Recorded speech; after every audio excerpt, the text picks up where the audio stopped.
Ion Radio is on the air from the Hyatt Regency in Schaumburg. It is the 2024 Star Wars Armada World Championship here at AdeptiCon. Hello, everyone, along with the Lord of the Sith, Adrian. Hello. Sitting next to me, and we have Garrett and John out tableside. We are going to bring you, it's me, Ken Krajniak, reporting on round 3 for day 1. This is going to be a fun matchup. First, minor point, we had a minor schedule change. Special guest will be appearing in the next round. Let us know how the sound is and if there's anything you need to know while we're playing. But Adrian, we've been having an exciting day so far today. Yeah, the first 2 games have been outstanding. I mean, we had the father-son matchup. Right off the bat, the winner of Last Chance Qualifier meeting his family and getting the win. And then, of course, the second game, very exciting with the winner of Worlds last year, James, coming on in with, and I just have to throw this out because I know I was gloating out at the table side, but when we were talking about predictions on the Road to Adepticon show that you hosted, there was a certain someone, I can't remember who that was, maybe you can remind me, who predicted that maybe Ramadi would still be a factor even with the point change. Yeah, I think it was a guy with some long hair, like black, evil eyebrows. Yeah, I think probably him. Yeah, but anyway, glad to see. It was fun to see. It was an interesting game, and man, those Republic fighters do some work, don't they? Oh, they really do. Especially Anakin and Ahsoka. That combination is something to be feared. Yeah, it's devastating. So, but a very interesting game, and again, a 6-5. I mean, the competition here is close. Everybody knows what they are doing, and they are bringing it. Most definitely. And so now, just so that you guys at home are aware, we are bringing you table 1 today in round 3. And the competition, like Adrian says, is tight. We're looking at like 20 tournament points to 15. 20 is currently the top with Jackson, Lipschutz. I believe this is Machi, is the Discord handle. Okay. And going down to 15 points is 18th place. So the top 18 players are all within 5 points of each other. Yep. So it's going to be exciting. And if you actually really scroll down to go to 10 points behind, 76 players are within 10 points of the top player. It's crazy. So we've got our 2 players. Let's talk about lists. But before we do that, I'm going to switch over to the main table so that we can see setup as we get going. So like I said, our 2 players today are going to be Jackson and Andy. Yep. And we will get the lists for you in just a second. Give me a second, folks. The computer is just not doing what I want it to do today. We love the technical difficulties here, but it's not really difficulties. We call them challenges. Oh, we always have challenges. All right, so... Well, we're going to have, from what the looks of it, we're going to have a double Imperial list, which is why I'm super excited to be jumping on the stream. Yesterday, I was complaining incessantly about having to call a double Rebel game. I felt bad. I felt dirty. I felt like it wasn't worth my time. The Rebels. Rebellion? Anyway. No, but these 2 lists should be very interesting with 2 highly skilled players, so it should be a really, really good I agree. Really good game. So we're going to start with Jackson's list. Jackson's list, it's Imperial list with Admiral Sloan. Yes. And we've got an onager testbed. Sloaninger, yep. Right, with Sloan. Governor Price, veteran gunners, ordnance experts, engine techs, and the orbital bombardment particle cannon. Right. Strong stuff to start array. With. Yep, standard array with all the standard stuff. Quasar fire, we are playing Intel sweep. Yep. Jackson is going to be player 2. Andy's going to be player 1. We will get to a lot of this as we go on. So Sloaninger is going to be second player. I have a feeling that Sloaninger does not care one iota about going second. As a matter of fact, probably want to do so. I'm going to agree. So let's continue on. So Quasar Fire, we had skilled first officer, flight controllers, boosted comms, expanded hangar bay, and Squall. Got to get those squads in, which means that probably we're going to be seeing some Jendon action. We'll find out here. The Gazanti cruisers with Hondo and reserve hangar deck. Good stuff for Sloan. And then the squad ball. Yep. Jendon, Darth Vader TIE Defender, Merrick Stell, Mauler, Saber Squadron, a Lambda shuttle, and 2 TIE interceptors. There's where that reserve hangar deck comes in on those 2 ties. It's your standard Sloan fare. It's going to be it's going to be a fun with. one. This is going to be a fun one. So now the other player we have is Andy Grabber. Andy is currently in second place with 18 tournament points. And he has an Ozzel list. Now, we love Ozzel here in the Chicago meta. Ozzel's great. So works all the time. We've got a lot here. So we're going to start with the flagship. It is an Imperial II class Star Destroyer with Ozzel, Captain Nita, flight controllers, expanded hangar bay, electronic countermeasures, link turbo laser towers, and point defense ion cannons. So it is a tanky carrier. You could see with flight controllers and expanded hangar bay, LTT and ECM, point defense ion. It is going to be a tanky carrier. He's got demo in there for the added punch and the squad ball there. Yep. Yeah, obviously the Hondo reserve hangar deck again. But 2 TIE interceptors, Jendon, Mauler, TIE Bomber, Vader, Saber, Merrick, Stell. Yep. Almost the same squad ball. It's Very crazy, isn't it? So yep. Ozzel versus Sloan, though. This is what we're going to do, folks. So because we're going to have a very heavy squadron battle, and I said that I was going to be part and talking for all our games, I am here for the beginning of it. I am going to pass the torch on to John to carry on, and I'm going to go sit tableside because I just want to see these squadrons up close. It's going to be an Imperial love fest. Well, John and I are going to give it the proper attention. Exactly it. Yeah, for sure. So you guys hang on. I will be right back shortly, and John is going to take over for me, and you will get to hear from both John and Adrian. Nice. So as Ken hangs up the headphones or turns them over to John, I know that the players right now are placing obstacles. I know you can see the overhead view right now. They are just getting started. Obstacles placement when you're dealing with big squad balls like this obviously important, because not only do you want to have the station in place so that you can heal some of these squads, whether they're getting flacked or just opened up on, but those obstacles are great for keeping your squads from being engaged, and you can keep them obstructed from flak. So it's very important to have good obstacle placement. Let's see here. All right. So, hello, everyone. I am now back here with Adrian. John is in the house.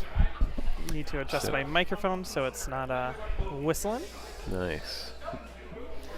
Okay, I'm pretty excited about this. So, yep.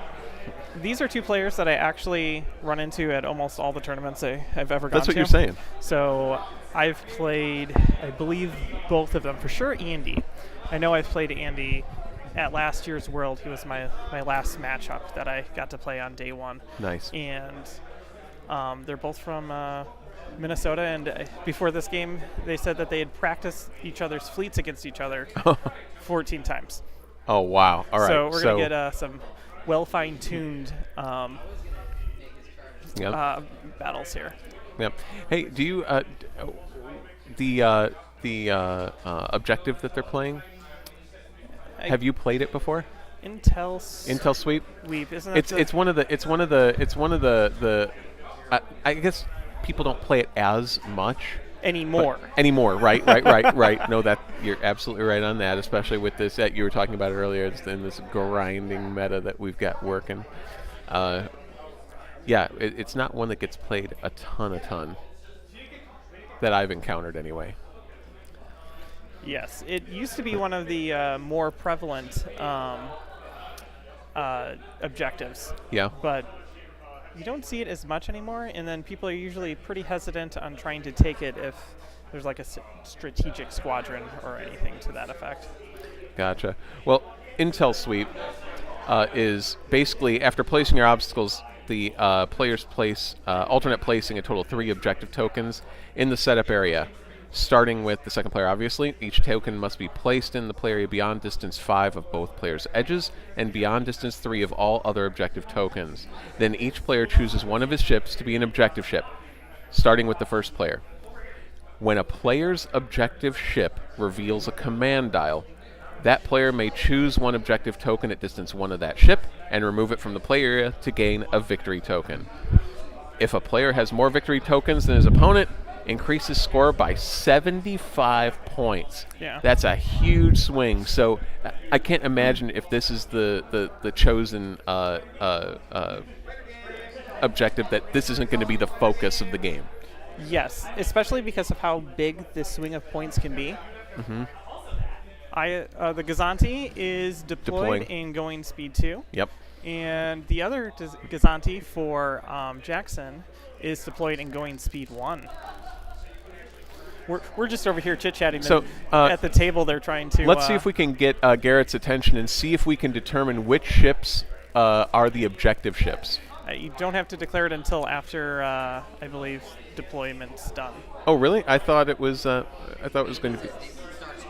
Okay, so it is Star Destroyer? Star Destroyer and Quasar. Yeah, so it's after the... yeah. So, okay, but Star Destroyer and Quasar. Cool. Excellent. So those are the objective ships. That's interesting, actually. Well, with Ozzel, like, your ship's going to be going through the center probably anyway, so yes. you might as well make it the objective ship. Oh, Jendin right. and the Lambda Shovel have been placed down. Nice. That's going to give the ability to pull those squadrons, or pull those tokens toward the Quasar. Yep, which will be a huge advantage.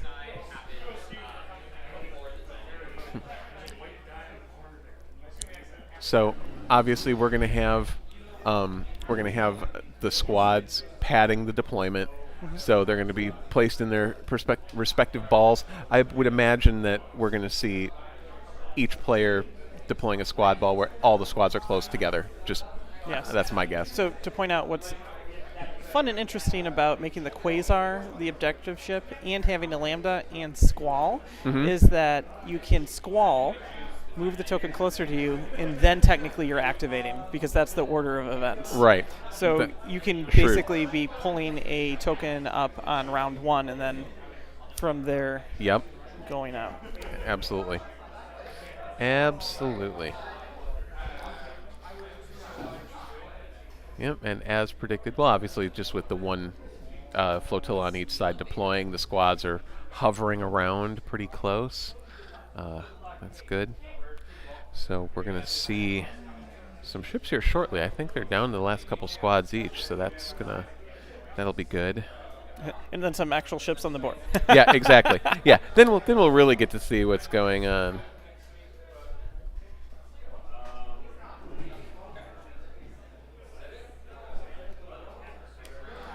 Let's see.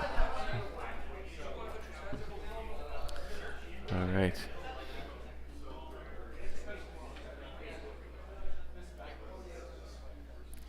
All right, they are still putting some... Oh, Ken did not share a dad joke before stepping away. Hello to everybody in the chat. Thank you for joining us. While the players are getting their squads all set, we want to thank you all for saying hello as we get here into our after lunch afternoon games. Sorry, we're just reading some things in the chat. What table is this? This is top table. These are the top players currently in the standings. I believe Jackson is head of the entire pack. Correct, by 2 with points. 20 points so far. So that means he's 10-1 twice. Yeah. So. Yeah. So in a chances are he knows how to play this fleet. Yes. Maybe a little bit. Just maybe. Back to the objective. What's nice about this objective is it's all or nothing.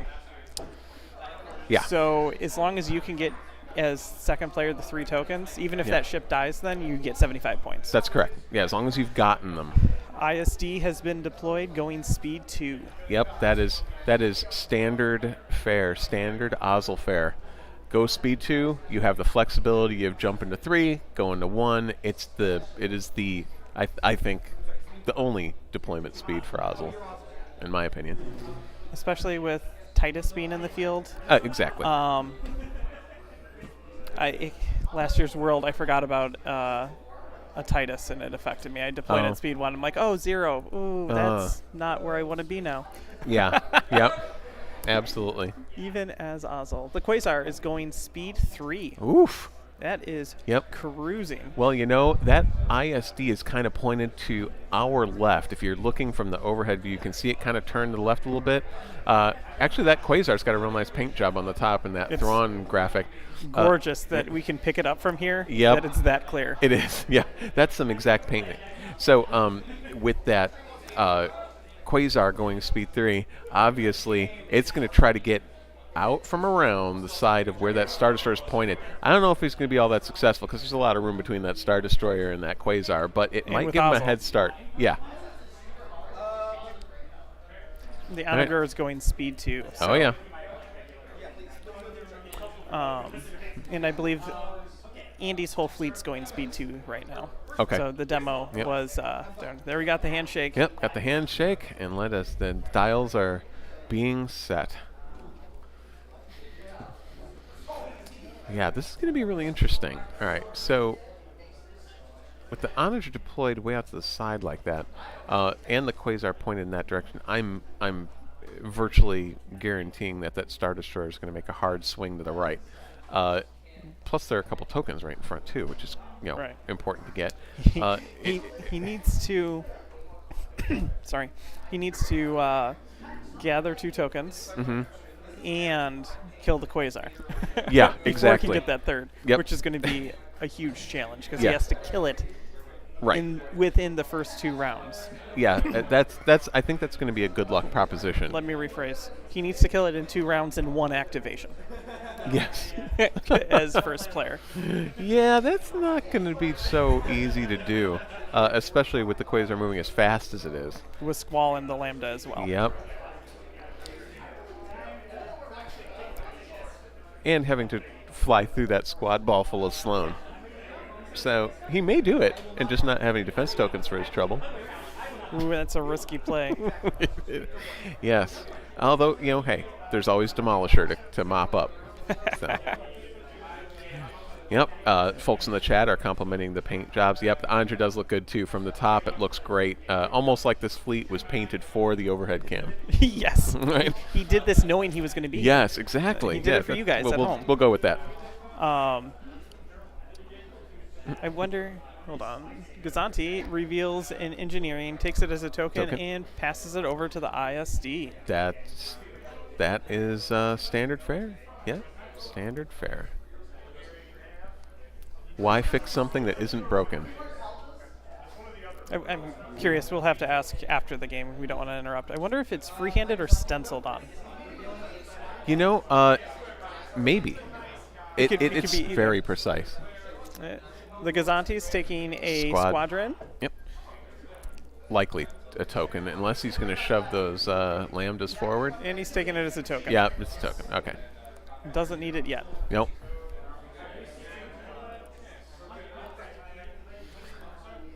All right, there's some measuring going on, for sure. I mean, the Demolisher is pointed kind of in that direction, so. The Gladiator is taking a Confire as a token.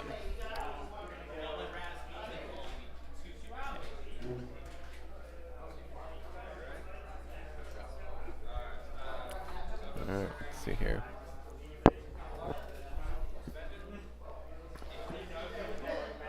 Just moving along. Yep. Trying to keep the range before we close it rapidly. Right. So just as a reminder, we have Jackson in the at the top table, and Andy Graber and Jackson Lipschutz. So there were some questions in the chat about who were playing at the table, and that Squall is who is playing. going. All right, Squall. Let's see what squads they choose. It's definitely that Lambda to move that token. Absolutely.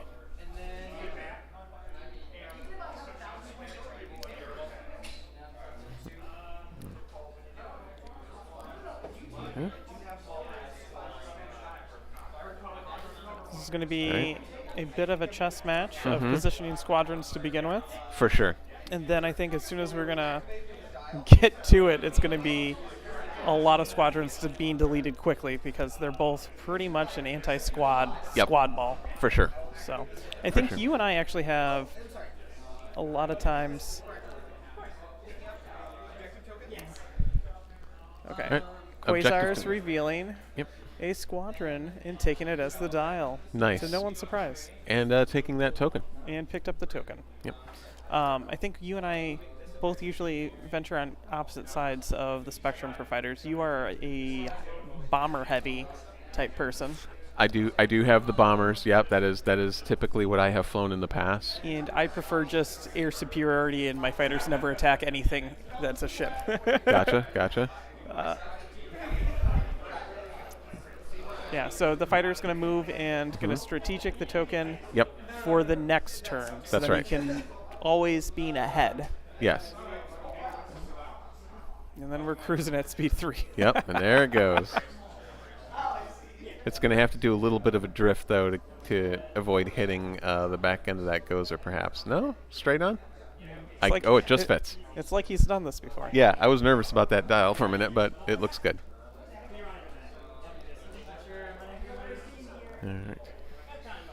All right. So I'm hearing a lot of con fire coming from the table. I'm guessing it's ISD. ISD Yep, takes ISD2. a confire, takes it as a token. Yep.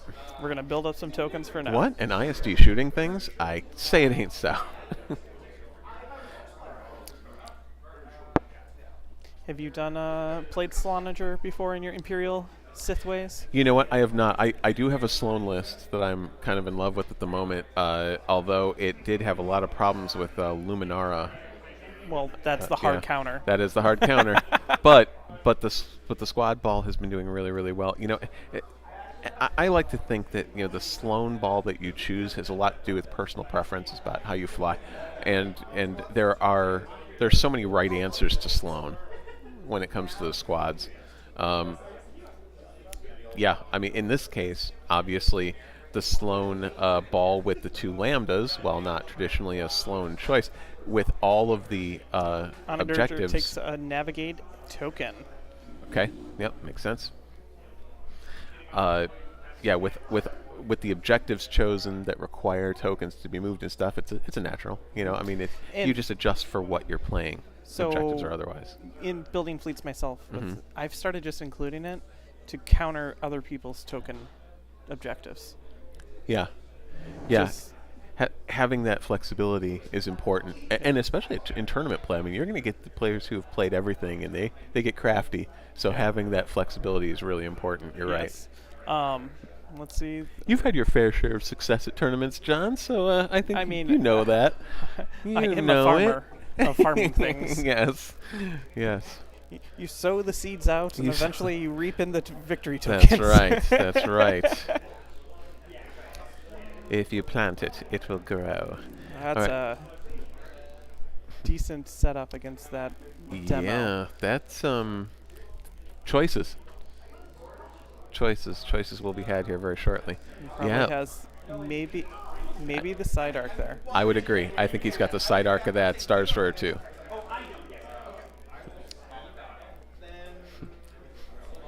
There's some questioning. Yep. All right. So it looks like out of close, obviously, but that could change after movement. For now. Yes.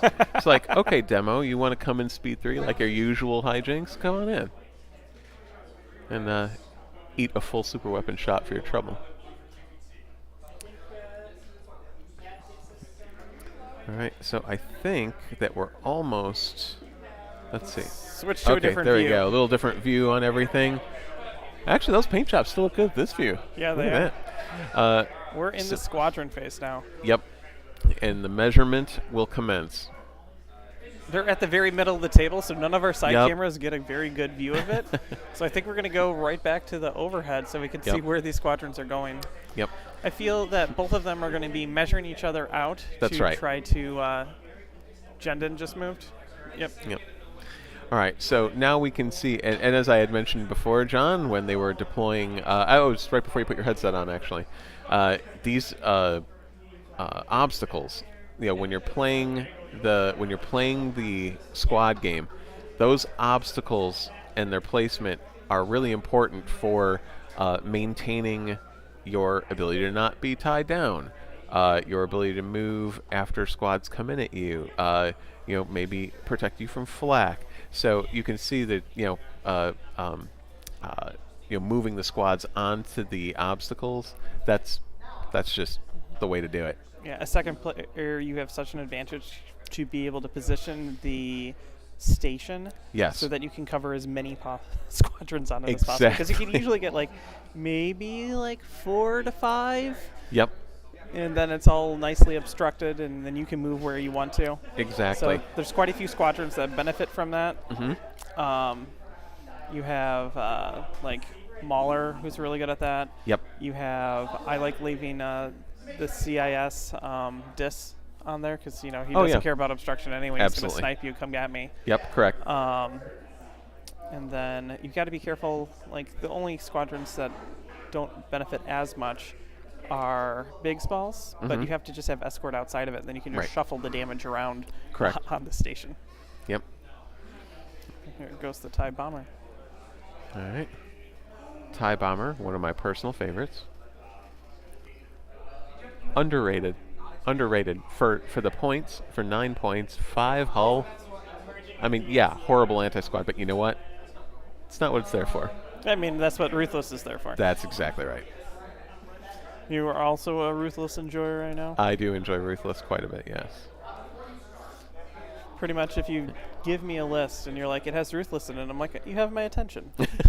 Yes, exactly. I know this will make you want to kick me off of the stream with you, but I have played in the past a Y-Wing Ruthless that actually is quite good.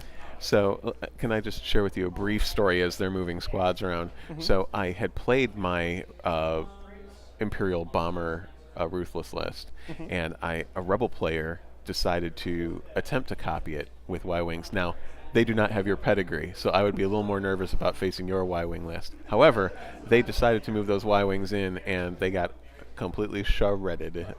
So you have to be real careful with those Y-Wings. I think that there's some really good Imperial synergies that happen that the Y-Wings can't benefit from. Although they do have a lot of hull. Y-Wings with Ruthless, and Y-Wings are basically a guaranteed 1 point of damage. Ruthless, ordnance pods, Ruthless, and then you're dead. So yes, yeah, that's it. All right. So the squads look like on the Ozzel side, the squads are kind of moving.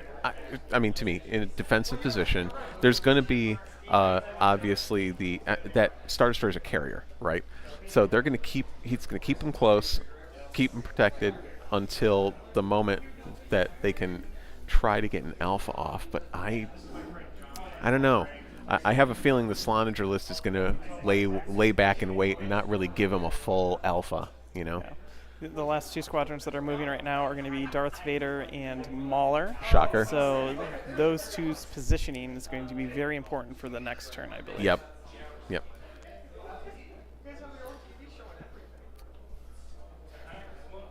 Lots of measuring being done.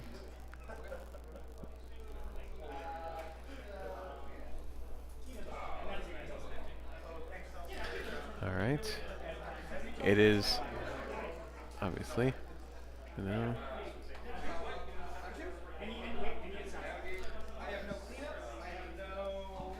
Looks like we're going to be done with that round. Yep, looks like the squad phase is done, and we're going to be moving into round 2.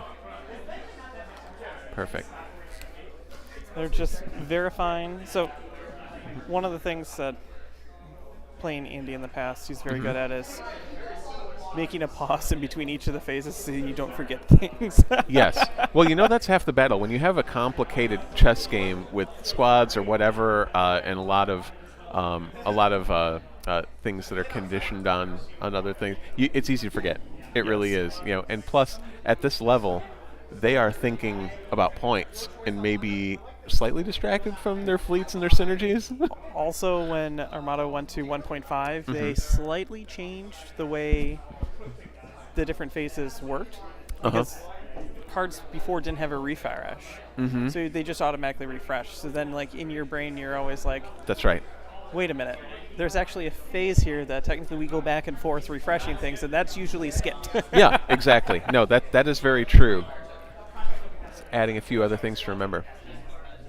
Gazanti. All right, so the Takes a Gazanti squad token. Squad And gives it over to the ISD. to the ISD. What? No way. That is so shocking. So shocking. The carrier wants a squad token. Amazing. Must push more. Yes. Yes. And now there's some measurement happening. So that's right near the token. After so is it not going to pick up that token? The ISD is the. Oh, the objective ship. That's right. ship. My bad. And if he, so here's another thing to just consider. Yeah. Is when you're playing Intel Sweep, if you know your other player's just going to get 3 and there's nothing you can do about it, Yeah. then why bother play for the tokens at all? It just doesn't matter. Play for the destruction. Sounds like Squall's doing Squall things. Yep. So much squall. And moving those tokens to guarantee that he can pick up all 3 of them. Exactly. So that's 75 points. Yeah. I was actually... so it looks like he's going to move that one that's closest to him to pick up the token. So It's- Squadron Command. Yep. All right. Yeah, there's an objective token that's right underneath that they were grabbing. Gotcha.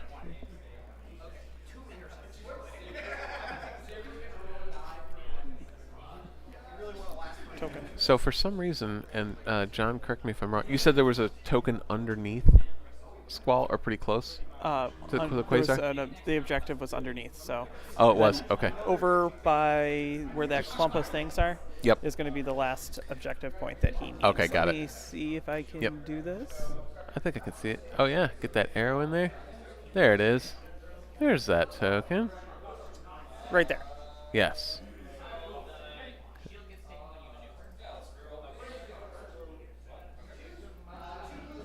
Okay. While they're moving ships, we'll jump to a different view. I Yeah. actually really let's like see, let's see a different this view. view. Ooh, that's a good view. Look at Nice. that beautiful paint jobs. I know, right? As squadrons are moving around and that Crisp. ISD is barreling across space. The green super weapon arc is particularly in play here in this view. You can see he's checking the arc. That certainly looks like there's 2 ships in that arc, John.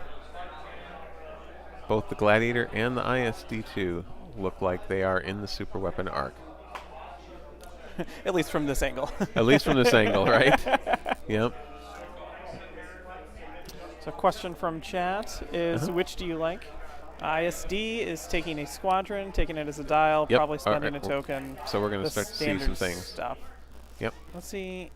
We might be having some combat. So. Yep, we're going to see some combat here because he's using the dial. So he's going to try to get some of that activation padding down with getting that Gazanti out of the way. Yep. So we're going to try to spend some tokens with Sloan, or do some damage, or all of the above. All right, so let's see the tie. Any gun. Oh no, he's going to shoot the Lambda. Okay. How do I? All right, so rolling. Oh, that's a lot of dead. That looks like 3 hits to me. Or you just click the button.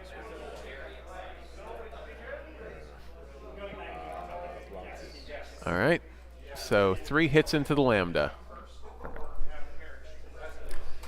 All right.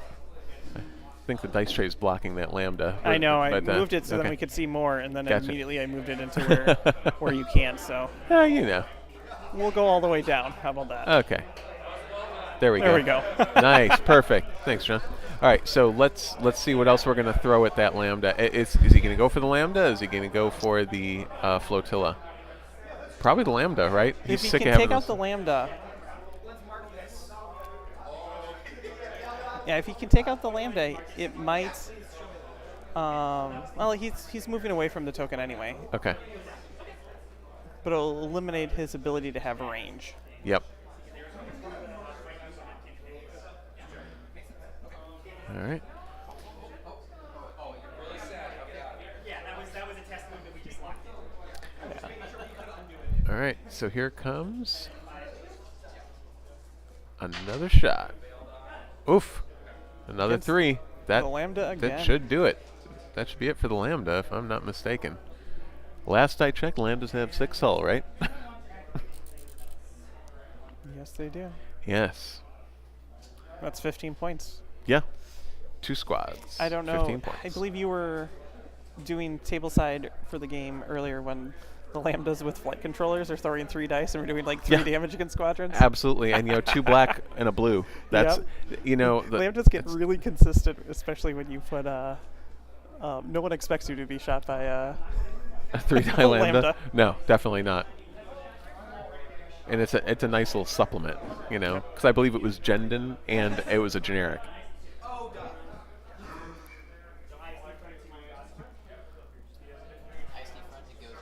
Okay, ISD front to the Gazanti front. Oof. A couple blanks in there. LTT. Oh, jeez. That is, that's not great. All right, so he's going to evade that die. Yep, makes sense. Doesn't even have to spend the scatter. I know, that's harsh. And now the ISD moves. Now this is going to be interesting because Ozzel, I was about to guess that it's going to go to 3 because it wants to get both those ships in its front arc and unload. Even as a carrier. Oh, no, is he staying at 2? Staying at 2. Interesting. I thought maybe he'd get a little aggressive and go 3. The onager still has to move. That's true. It is going speed 3. Oh, it is going speed 3. Oh, it was a range 4 ruler. My mistake. See, I'm just spoiled because I've created my 1, 2, 3, and 4 speed rulers, so I always just grab the one that's... The Gazanti just took a navigate. Did it? Okay. And it's going to spend a squad token from what I'm hearing on the table. So let's see what it activates.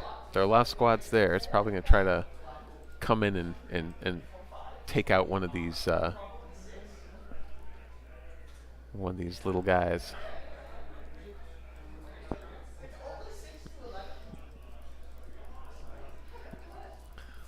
All right, moving the dice tray to the area where they're not going to fly.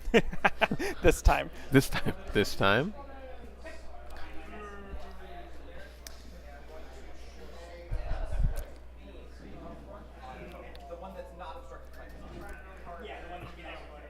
All right, so we're about to see some dice being thrown to eliminate. Interceptor versus interceptor. Yep. Was it a TIE fighter? Only 3? Or was it obstructed? It's obstructed. Oh, okay. Oh, yeah, obstructed. So no, an accuracy on that counter, so. And now the flotilla is going to flak. Yep, so here comes the flak. Nice shot. Okay. Dead. Interceptor. Oh, reserve. Reserve hangar decks. Oh, so you think that you're going to destroy my generic, eh? Well, allow me to just make this exhausted on hull 2. And actually, interestingly enough, it's going to be at the base of the ship, and it's really near the station. So I guess it could go there and heal after next round. Going speed 2. Now it's a blocker. The little Gazanti.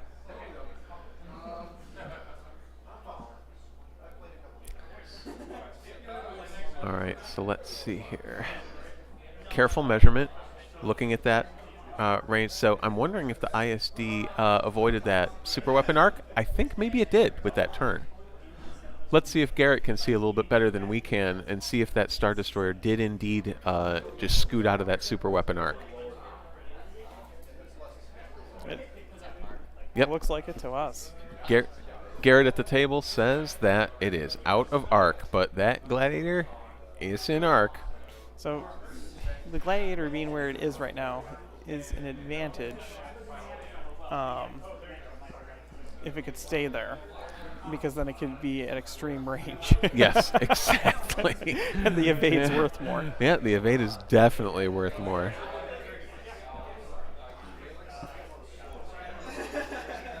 So we're gonna. I think Andy's just going to be doing math of how fast do I come in to not immediately die.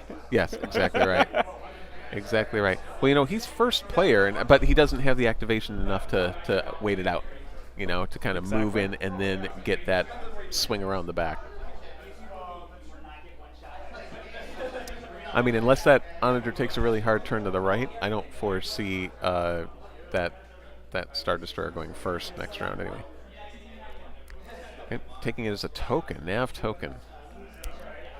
You got Ozzel for this turn. That's right. Well, he'll be able to jump up hard with that token and Ozzel. So, Correct. Yeah, he's probably going to stay slow. Yep, dropping to 1. See, John, it's almost like you kind of know in your crystal ball what's going to happen. Don't want to move too far in. It's actually one of the challenges for being so close to the table. And I just don't want to talk and I think it was our first match. Right. I was getting really close to Ken and whispering because I don't want to talk about it. The onager is now going. Mm-hmm. It's going to be rolling dice, so let's get that Yep, up. there we go. Oof, that's pretty good. No accuracies though. No. There's got to be some dice control on that thing, though. Vet Gunners, see? The ultimate dice control. That was a gamble. He had a double in there. Oh, wow. All right. Still. Yeah, still. So I say extreme range. He's kitted out, but he's got ordnance, if I'm not mistaken.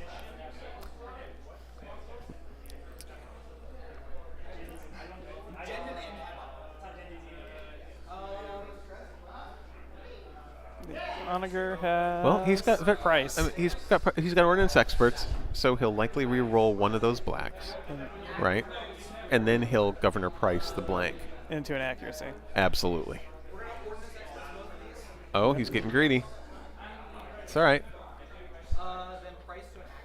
Correct. Yep. Yep. Exactly. See, that's what he needed. And he's going to resolve the onager crit in the red, so he's going to get some squadrons in there for free. 100%. It's a lot of damage. It is. 8 damage, but he'll brace it to 4.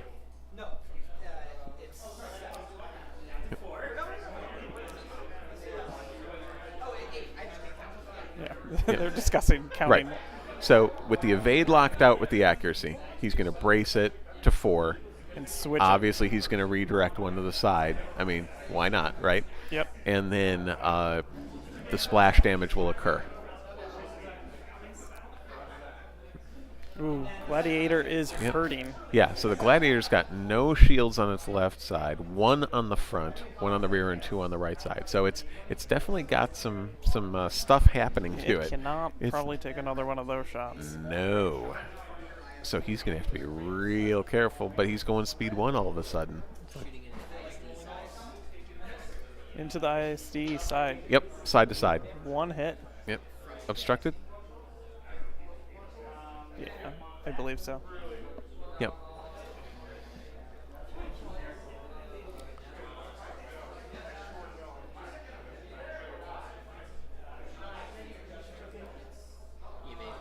Evades. Evades. Oh, because Nita, the Nita. The Nita. All right, so here comes the onager's move. This will be interesting to see where he angles. Welcome, Stormfire. Sorry that you weren't able to be here this year. That was a crazy match that we had with you on the channel last year. Yep.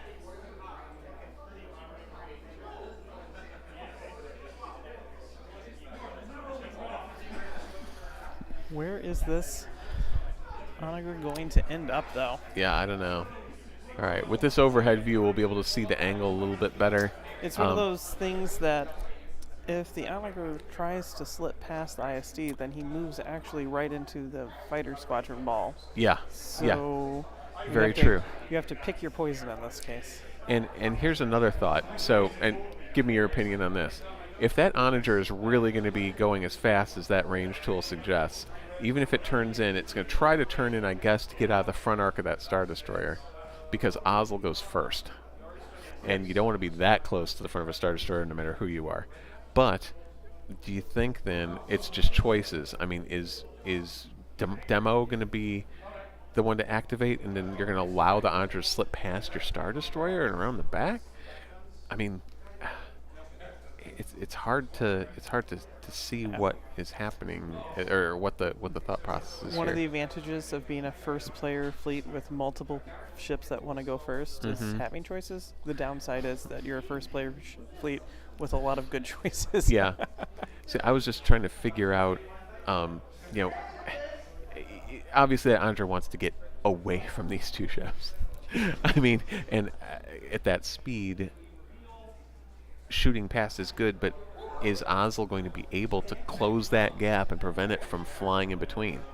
That's I'm just trying to foregone conclusion. I don't know. Not give any information out to him. Yes. Yeah. Talk quietly. Yes. I would definitely go with the ISD first. Oh, yes. Then the Gladiator.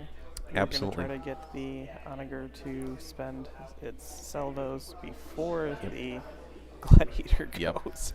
That angle looks really good for the onager because it can slip past the rear of the Star Destroyer. Yes. It's going to eat a shot. It absolutely will. But you're right. If you don't go with that Star Destroyer first, that Gladiator going speed 1 can adjust its speed to chase and turn hard, whereas the ISD is going to be flying forward, Oh, and can't engine turn. tax. Engine tax. Ooh, that's going to be. Ooh, look at that. Dodge the front arc. Yep. Dodge the front arc, but I'm not sure that it's set up any kind of. No, everything is going to be out of its super weapon arc. And you are smack dab right in the face of that demo. Oh, it's not. But not demo might fun. not be able to get 2 shots off on it. You don't think? Well, it'll shoot with its front. And then hopefully jump over. Squad phase now. Yep. Because I think, I don't know, maybe. It's so close. If it has a nav dialed up next, with He that has token, a token, so he can go to speed 3 and regardless. Ozzel. Yeah, well, I mean, I guess you don't need all of those, but But will he's it have going enough speed 1. maneuverability? Because I bet he has turn. a con fire. You think? Yeah. Okay, then maybe he won't be able to kick his back end out to get around. And then if the Gladiator can jump up, then it's just going Quasar hunting. Yep. All right. So the squads are going to be moving now. Looks like we've got those squads off the tail end of the Star Destroyer moving. Looks like Saber and TIE Bomber. Just starting to get into position. Yep. Well, I think they're reading your mind, John. I think that Star Destroyer is going to go first. It's going to get its shots. Well, it's going to get squads off because it's a carrier. Then it's going to get some shots off, probably just the side at this point, and then it's going to move speed 3 toward that Quasar, try to kill it. Maybe shoot at the Gazanti on the way. Oh, there's that too. Hopefully you get an accuracy and explode it. Yeah. See, that's where Jonas is missing from so many of these lists. I tried it last love year. Jonas. Did you like it? I didn't use Jonas the entire time. He just got okay. killed off by enemy squads or was completely out of place. Well, that's because he's so good. You have to take out the biggest threat.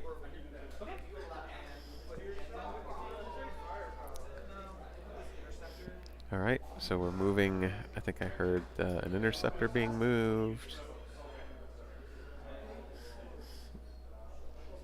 Yeah, I think that. For this being a both squadron heavy fleet, we're seeing mainly just ship to ship right now. They're trying to both. I mean, look at how far spread out Andy's fighters are. He doesn't want to be locked down by anything. That's right. Neither of them want to be. No.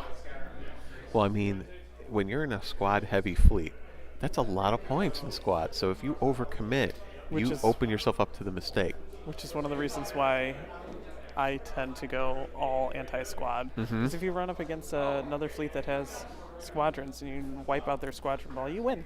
That's usually what it is. Absolutely. 130 some points usually. That's right. I mean, if you think 60's the cutoff, man, to get the 7-4, do it.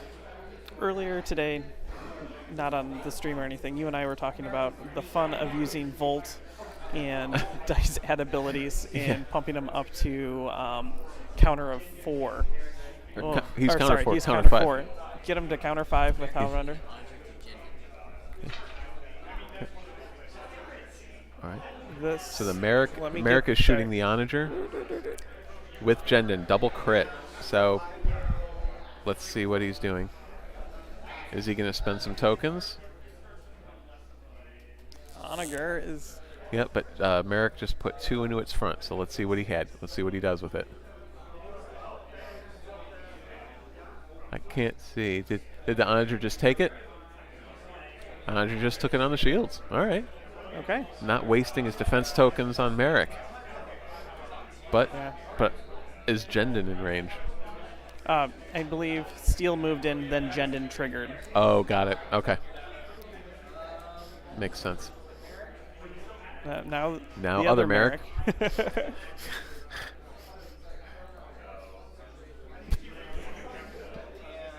They're just getting ready for a squall push the next turn. Yep, for sure.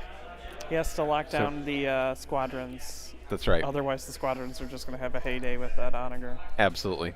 Yeah, I mean, the onager is 3 defense tokens. I mean, enough said. And one of them is a salvo. So, I mean, all you shields target. are just on the front. That's right. You know, it's just hopefully you're pointed in the right direction. And right now, that onager's not in a. I don't think he's in a really safe spot. Well, this was a couple of years ago. Vader's coming in now. Vader. He's going to go against. Oh goodness, on the onager. Okay, here we go again. And yep, he can get there without any problem.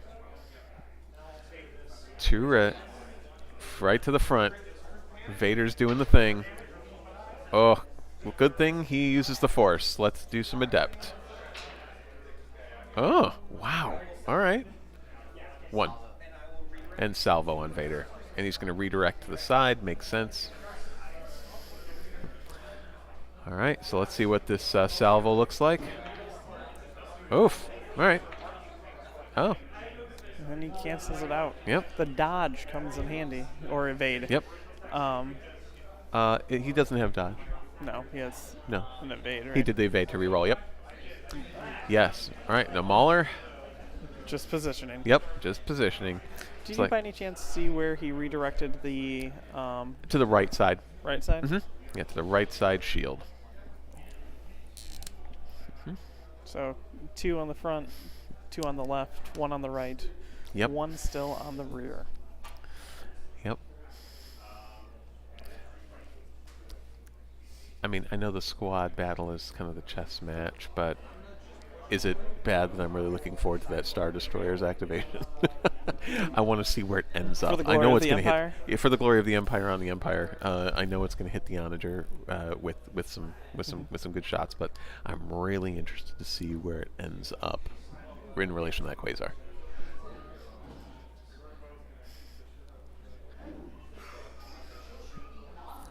I mean, like you say, are positioning for following turns. Yeah, I mean, unless your call is right, and it's just going to just delete that Gazanti, and then take a slower approach. Okay, it looks like we're starting round 3. All that squad maneuvering is done.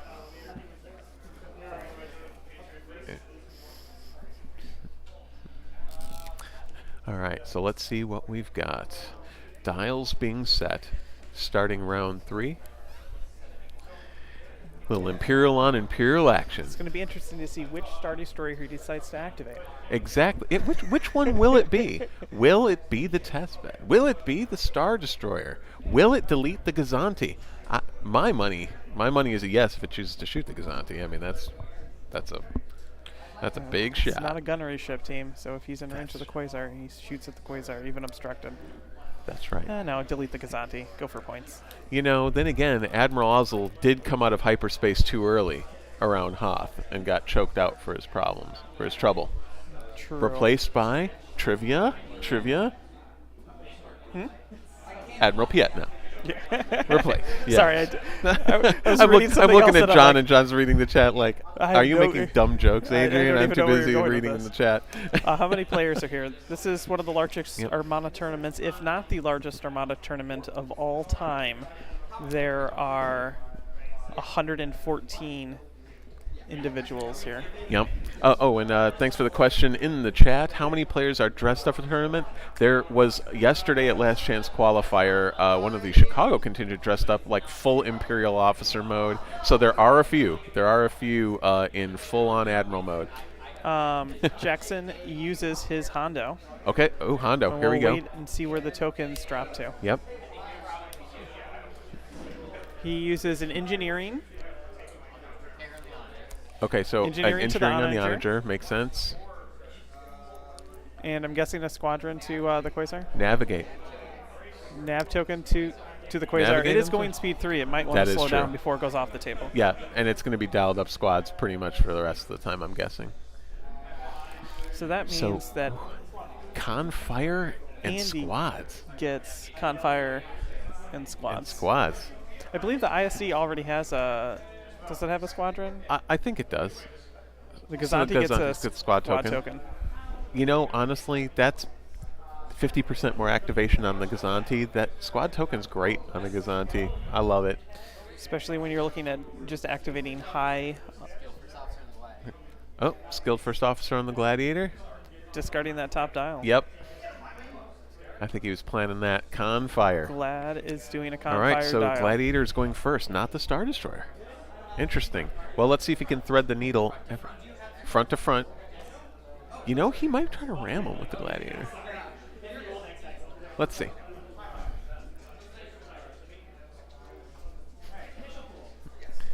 All right, initial pool. Here we go. All right, so they were rolled on the table. We're going to move those dice exactly into the tray. Man, I wouldn't change those dice for anything. That's pretty good. Holy cow. All right, now let's see what other hijinks is going to happen here. All Confire right. in. Yep, we're going to roll in that Confire. A black. Makes sense. So he's using the dial and the token. Good call. And that token reroll. Oof. Harsh. Harsh. So. All right, he's going to Ordnance Experts. Ordnance Experts too. He's going for it. He's going for hit crits. Let's do it. All right, he improved by 1. Yeah. You know, a lot of Add 6. inordinate number of blanks on those, but you know what? It's okay. That's 6. So he's going to uses brace, redirect, and salvo. Yeah, this is what I was talking Yep. about earlier. The salvo, because. So we Yep. went to Yep. the front and the side. So Yep. we have So- 1 shield on the front and none anymore on the side. All right. So here's the salvo. Only 1, but he does have hijinks on that onager should he choose to use it. Because he's just, I mean, I don't know. Maybe wait. I think wait. Yep. You want it on a more important shot than That's right. just 1 damage. That's right. All right, so he's going to take that 1 from the salvo. Just going to redirect it.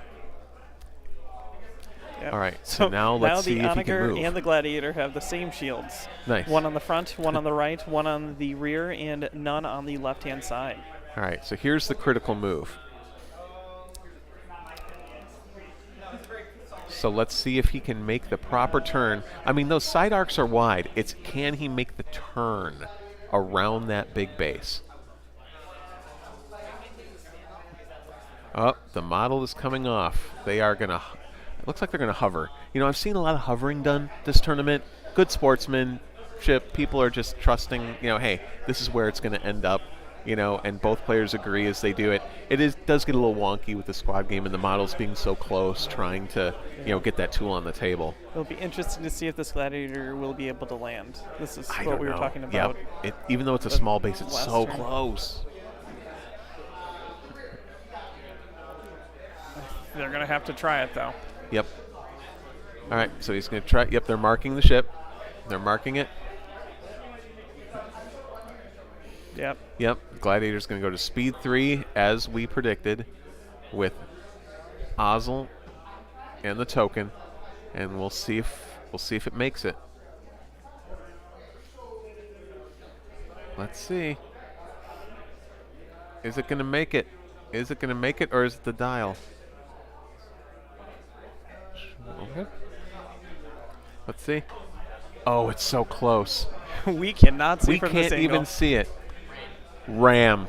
It Oh. did not make it. Oh, my goodness. Yep, no hovering. You're right. The chat said no hovering. This was a very important move. Yes. So you're right. They were right to mark the ship. They were right to get the accurate move. All right.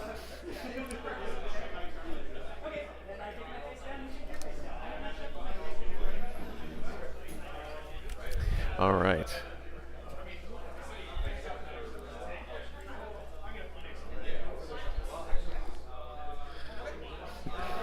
All right, so let's see now what's going to happen. So here's a question, John. Oh, no. Never mind. It's a moot point. That Yep. side arc is not going to catch the base. And So both ships are now So -1. if he had rammed and stayed in the place after he moved, he could have taken that side shot, right? Onager takes a navigate dial because it needs to get out of here. It's going to try to thread the needle. So after that demo moves and rams and ends up right back where it was, it can still take its side shot, right? Because it completed a maneuver. If it had been an arc, right? Correct. Yeah, so Front to Ozzel front. is first player.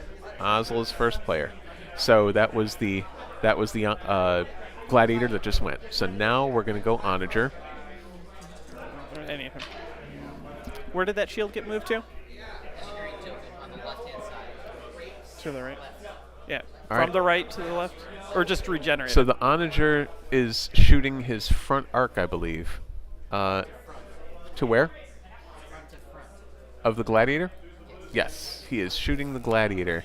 And the gladiator is going to likely brace. Oh, he's locked out the tokens. So, gladiator's going to be taking some damage here. Faulty countermeasures crit. That's not great. Side shot to the front. Here we go. This is going to hurt. Oh my goodness. And wait, this is where you governor price.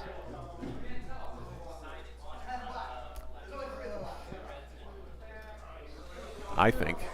That's my thought. What do you think? We'll have to wait and see. Unless he has no shields there. But He has shields. he had shields there. That's why he moved them. Oof. Who is first? Ozzel with Ozzel's, the ISD. And Andy. Yep.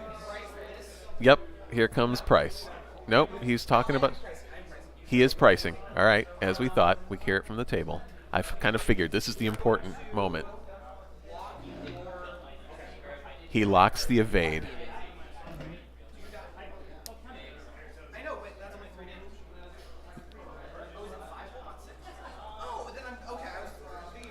All right.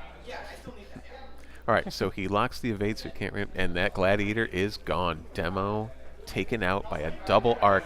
It all came down to that one move where he couldn't quite jump that base. Yes, it is. You know,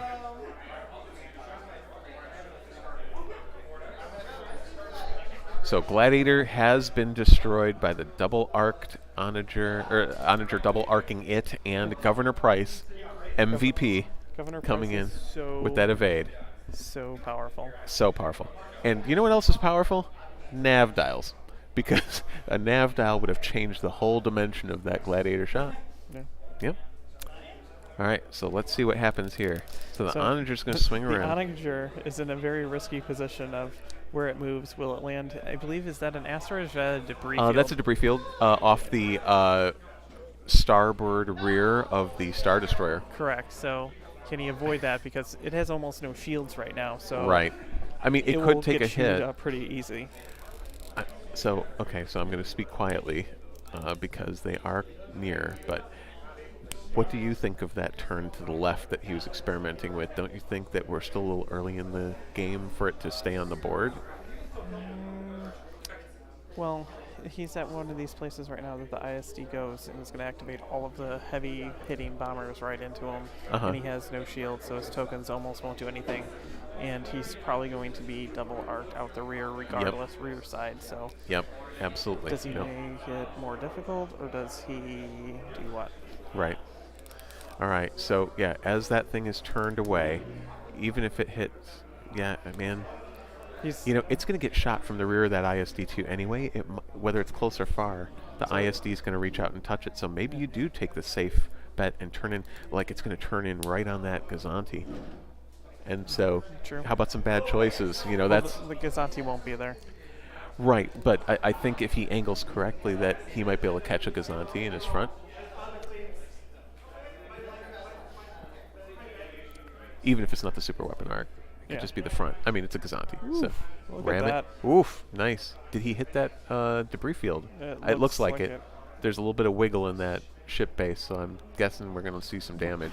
We're trying to target strategy, and everyone else in the entire room is right? also, and it just went like very quiet. See, they're trying to hear you, John. Debris, -1 hull. All Which right. shield was taken Oh, off? so it's Front? yeah. So they took 1 damage on the shield and 1 hull damage from landing on that debris So that field. means And that- here's engine tech. Uh-oh, here's engine tech. Ooh. Oh, that's going to be risky. Oh, it's going to be risky. Yeah, if he goes straight forward, okay. Oh, this is... Oh, he's flirting with that turn. These are 2 big bases. I mean... It's going to be stressful. I'm stressed, and I'm not even I know, playing. I'm stressed just looking at their movement. All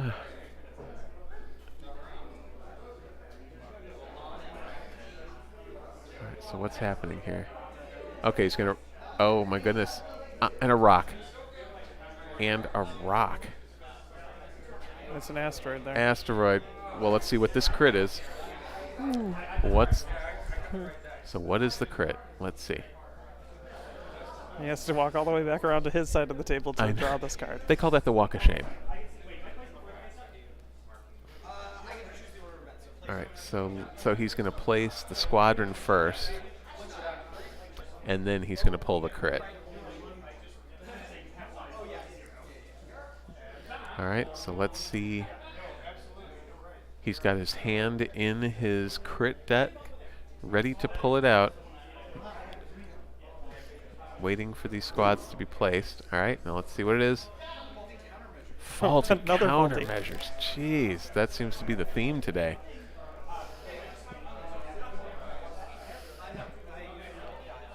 So 2 faulty countermeasures from both of, Jeez. one from each of the players' Right. damage decks.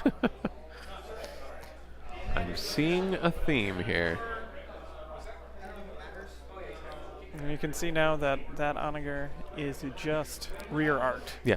So, that. so the onager is actually laying on the star map over to the right. That is not where the base is. If you look out the back of the Star Destroyer, that is where the actual onager base is. That's where the ship is. He just took it off because the models were clunking. So, do not be... There we go. He has now removed it to remove any confusion. And I don't mean confusion from the chat. I mean confusion here in the booth The from ISD me. is All right. doing a squadron, All right, dial, so here- and token. Here comes the ISD doing, looks like 5 squads.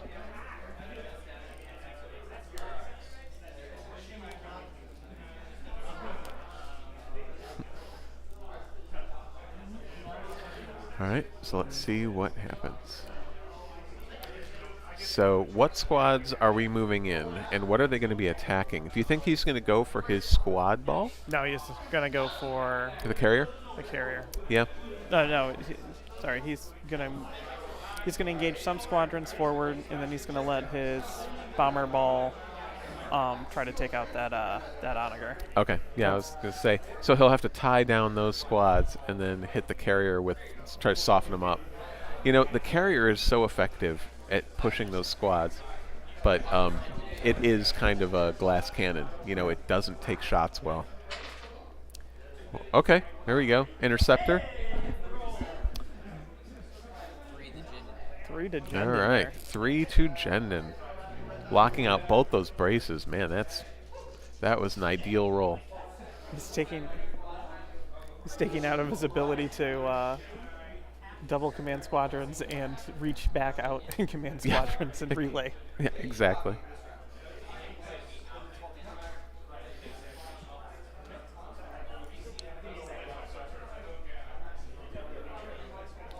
All right, be careful measuring. And let's see who comes in next. And do you think he's going to go for that squad that's obstructed? I mean, they won't be engaged, but they can still shoot obstructed. I mean, what do you think? Maybe. I mean, with flight controllers, you're throwing so many dice. Maybe. See who's going. Steel. Merrick Stell Rear of to the rear of the onager. Okay. Here comes Stell. Take advantage of the fact that the onager shields are in rough shape. All right. Here. Yep. We're going to see a hit crit. All right. What's the crit? Targeting disruptor. Disruption. Okay. Well. A little rough on those accuracies, but okay. All right, so now we're showing -3 hull, 7 left at that onager. Let's see what other bombers he can throw in there. Jendin to Stell again. This is going to be harsh. Oh, and it is. It's a double crit. Double crit. Oh, my goodness. What is this one? Structural. So that Ooh. brings up to then we're at 6 damage, I believe? Yep, it sure is. 6 damage, 6 hull on that onager. Yep, this is not looking good for that onager. 4-way. So what the ISD needs to do is back up and ram it. That's right. You know, putting that in reverse is harder than it looks. You know, it's got a rough clutch. All you need is a hammerhead on the front of it to push it backwards. I've got an idea. Let's call up a hammerhead corvette. TIE bomber coming in. All right, let's see if the black betrays him. It does not. Oh my goodness, that is so hard. So what is it? Another power failure. Oh my goodness gracious. Okay, so that's 2 more. So where are we at? 8 hull? 2 more left? Yeah, just 2 more left. With 2 more left, do you know what that smells like to me, John? A rear shot that's effective from that Star Destroyer. Well, yes, but no. Because there's still 1 shield there. Oh, there's still 1 there? Okay, got it. 1 shield there. So it would need 3 hits to do it. That is true. You know, that structural damage brought to you by Ken Krajniak on the floor watching the game. As far as I'm aware, he did not touch the damage deck of either of these players. His mere presence was enough, John. All right, so let's see what other squad is coming in here. So that was 3 activations, correct? 3? Yep. So now we've got... Okay, so he moved the TIE bomber to the asteroid. Or, I mean, to the station, I'm sorry. And what is going next? I wonder if it's Vader. Do you think Vader's going? Another TIE bomber? No, this looks like it's Vader. Is it Vader? Yeah, Vader. Here it comes. Vader needs 2 damage. Yep. If Vader gets it, I will be really happy just because it's Vader. Adept. Let's see what we got. And there it is. Double crits. Unbelievable. Vader with the kill. You know, thematic. Amazing. That onager goes away. Well, all right. So we've got Carnage. Gladiator. We've got onager. 2 of the most feared ship titles or ships in the Imperial Navy. Done. Ken's from the floor saying Vader is an MVP, yeah. You know, so much of Vader is chasing down and getting the kill shots on things. In my experience, I mean, Vader's just so good.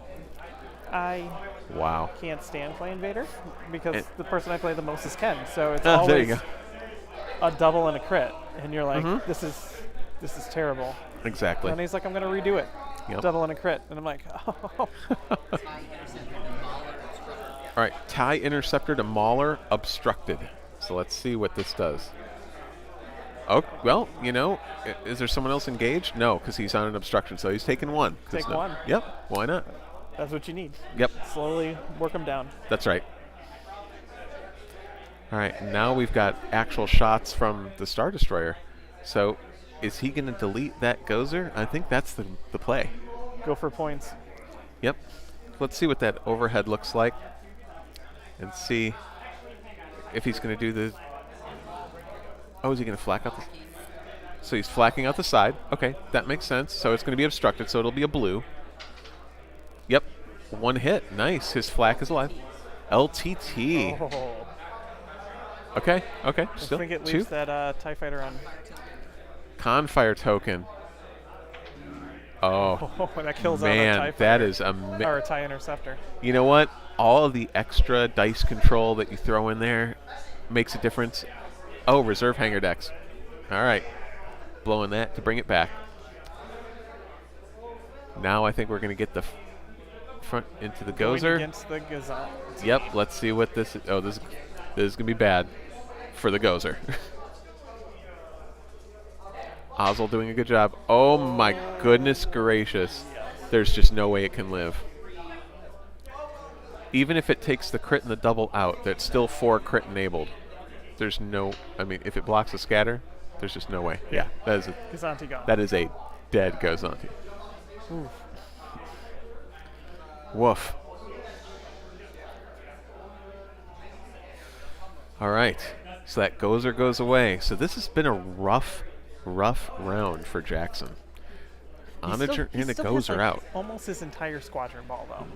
But only the squadron ball and the Quasar. And I think, what is this, 3? Round 3? This is turn 3. Yeah, so I mean, we've still got, you know. He also has currently 75 points of victory. You're right. You're absolutely correct. But it correct. doesn't matter if that Quasar goes down. That's right. And with that Star Destroyer moving right alongside, that Star Destroyer cares not one bit about that Quasar shooting it. And next round, he's first player. He's going to likely have a double arc on that Quasar. I think he's covering an obstacle, though. I think it's a debris field that's oh, really? completely being covered right now. Or, okay. Or an asteroid. That could be. No, a debris field. The debris field is completely being covered. So his shields on the rear will go away or something. He's got the shields in order to cover that. But now he's in. But now he's in the Hornet's nest. Well, Sloan is dead though, so he doesn't have to worry about his tokens going away, right? Sloan isn't on the carrier, is she? I think. I didn't see that. Let's find out. Yeah, Sloan was on Yep, Sloan was on the Onager. So with Sloan being gone, he doesn't have to worry about his tokens being stripped. There's no rerolls for crits, so that takes a bit of bite out of his squad ball. So I mean, let's see what he can do. Yeah. Now he's going to have to try to figure out if he can adjust speed to stay out of that front arc. Man, he'd have to go speed 1. He has a token. Yes. Go to speed 2, it would be close. Yep. It really would. -2 to the right side. Okay. Yep, because that was that obstacle Correct. damage. Yep.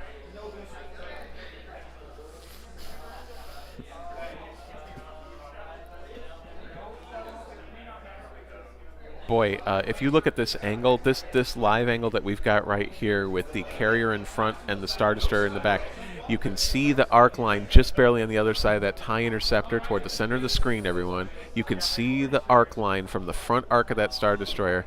The Quasar, if it's going speed 2 or greater, I think it's double arced. Yes. Speed 3 Quasar? He's going speed 3? Yeah, he has a token, so he either can get just in the front or we're currently squalling. Okay. Let's see where we can move this. Yep, getting some of those squads out of there. Dice cam to get the best.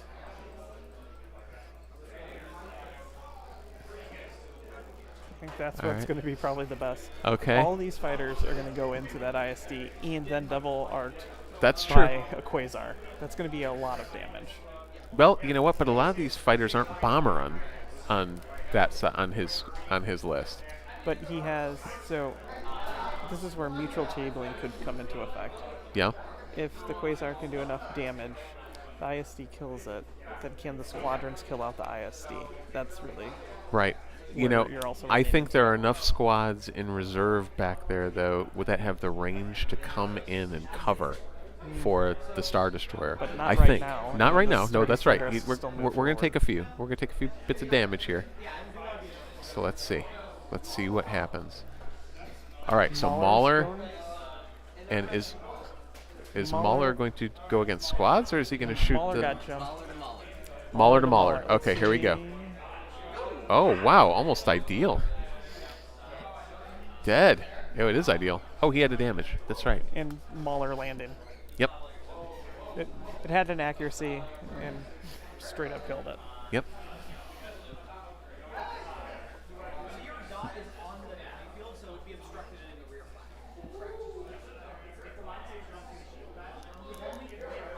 All right. So We're there talking is some talk how about flag. obstruction. Yep. All right, there is a judge call, and they are going to check on obstruction out the rear for flack, I believe was the question. And here comes Dennis, our head judge. He's been doing a great job all weekend. He's always been Johnny on the spot. Yep. So we're getting the judge call on line of sight and obstruction.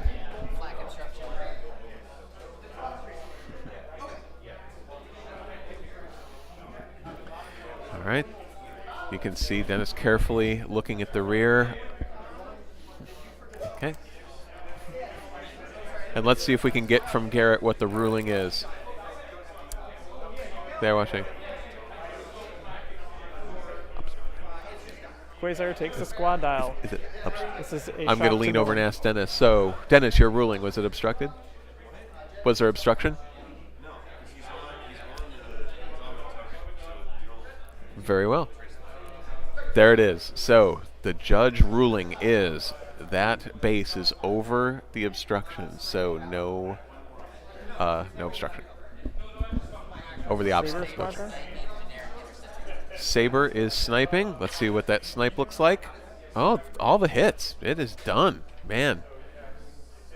These guys have dice that are behaving very well. I mean, they're getting what they need.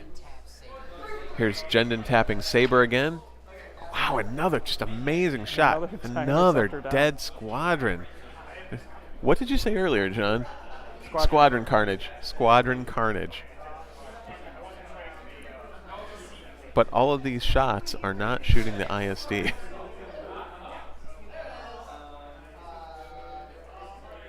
There comes the Lambda. I'm moving. And Merrick Stell. That's going to shoot the Star Destroyer. All right, let's see what it does. Okay, that's two. It'll be 2 damage. It'll be a hit crit, though, right?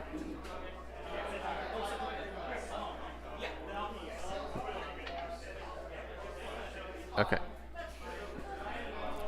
All right. Merrick set it to a crit, slow, reroll, back, PDIC, back to the crit. Okay. 2 damage. Redirect. What's the shields on that ship? All right. So let's see what's happening here. Interceptor on the side. Interceptor. Spin the redirect, burn. From what? Sloan is dead, but they seem to be still spending things, or talking about spending things.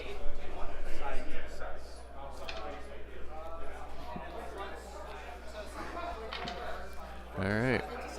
Front to side. Here we go. PDIC the crit. That's 2. All right.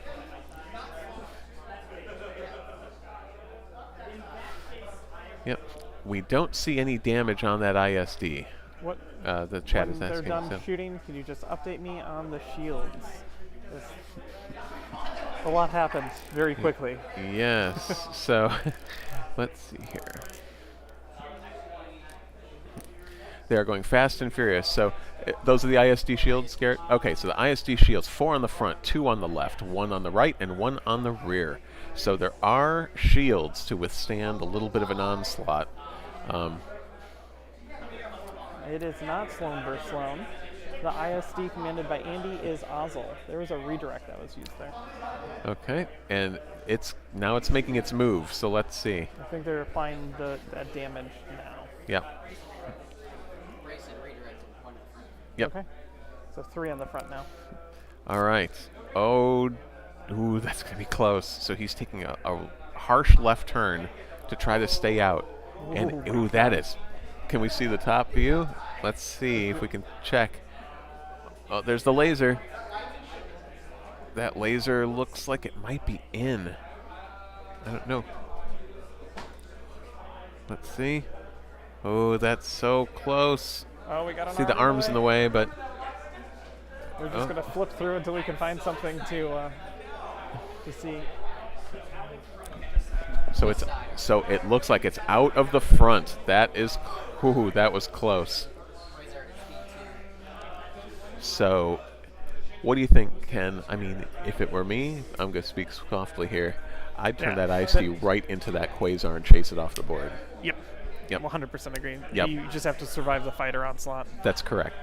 And I think if he can get Vader and Merrick in just to tie up some people, I think he's okay with that. I think he's okay to do that. And those movement 5 squads need to do that. Gazanti takes a nav. Yep. So the Gazanti is taking a dial plus a token. And where is it moving? Let's figure that out. Saber is shooting Mauler. Saber is shooting Mauler. Okay. Oof. All a swarm reroll. Let's see what we got. Oh, okay. That's a scatter. Yep. Boy. Lots of hits coming with these blue dice. But no accuracies. Yeah. That's because Sloane's gone. Yeah. All right. And where is it moving? Let's see. This game's going to be down to the wire. Yep. I agree. This is, I believe, turn 3. Yeah. So we're only halfway there. Like you said, John, if it can survive all those squads, and in so doing, it needs to activate some to bring them in to cover itself. I really feel if it can turn in, even if it's just a side shot on the rear of the Quasar, and then a turn in, it can take a shot from the Quasar and still kind of ram it off the board, I think. Correct. With Ozzel, he has speed control there, so he can kind of decide on where he needs to be. Yeah, 100%. Which is not on the debris field. Yeah.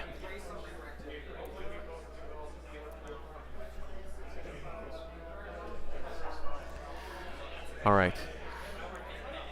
In the chat, the comment was that there might be a little low volume. Sometimes we speak a little bit lower because the table is very close. It is close. We don't want them to overhear us kind of discussing strategy. It could affect their outcome or their thought process, and we want to make sure that they are purely winning or losing on their merits. You know, because obviously. Okay, and the ISD side, 1. Looks like 1.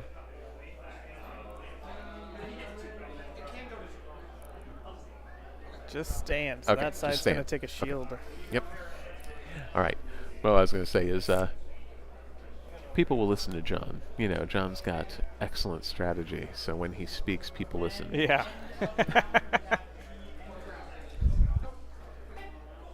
All right. Round 4. We're going to set some dials. We're going to refresh all the tokens. I see the players hurriedly refreshing their tokens on the table. Lots of tokens used last round. Yes. Last round, a lot happened.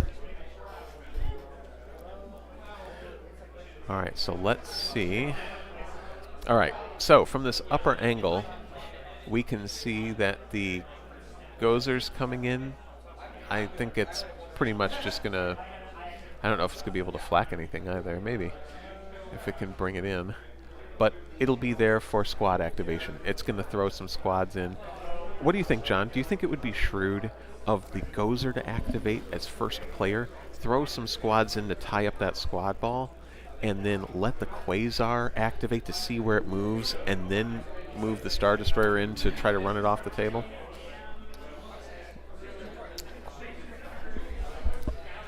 Squadrons. So we're just discussing some things right here. Actually, with Ken has come back from the front, trying to get some.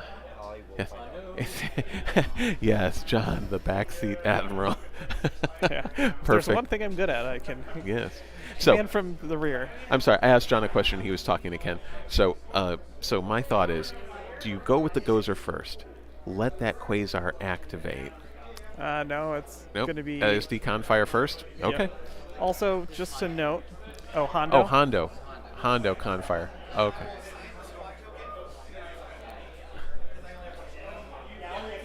All right, Hondo, friend to everyone, distributing tokens around.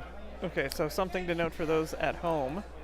This squadron here is Mahler and belongs to Jackson, which is kind of locking down these squadrons that are kind of in the middle of the table that Andy would need to move toward the squad ball to help defend it. Gotcha. I thought there were some squads on an obstruction or on the station, unless those are still Jackson's.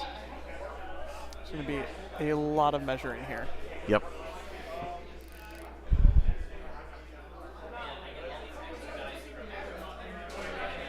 So depending on if any of these squads are damaged, there could be a flak shot.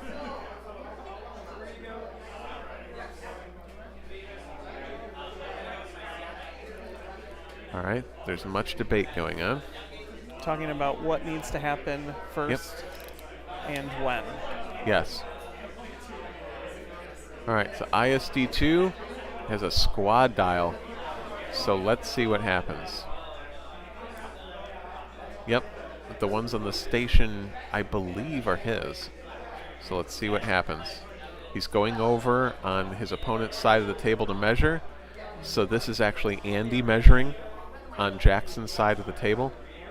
Yep, and he's measuring those squads that are on the station to kind of come in and try to tie things up. He needs them just to engage them. That's right. Just engage just them, be engage a them, damage engage soak for them. a Yes, turn. soak up that damage. Yep, so he is tying up, I believe, Merrick. I'm not sure. I'm not sure which ones he's tying up.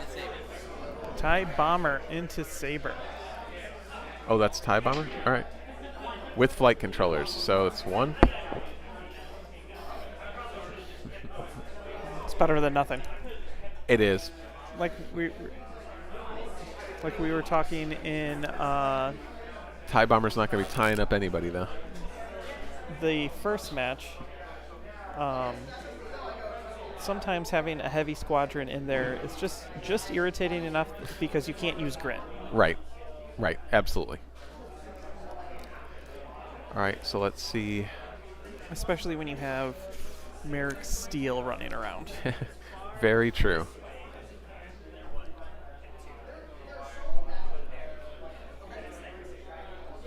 All right. So he's moving Saber squadron Saber. to snipe at Saber.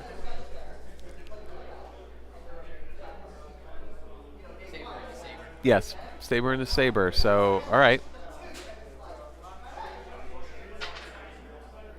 That is a very unlucky roll. He has Swarm. Swarm. Oh, leaving Oh, it at one health. gosh.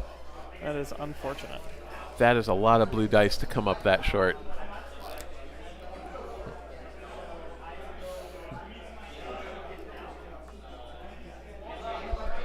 All right.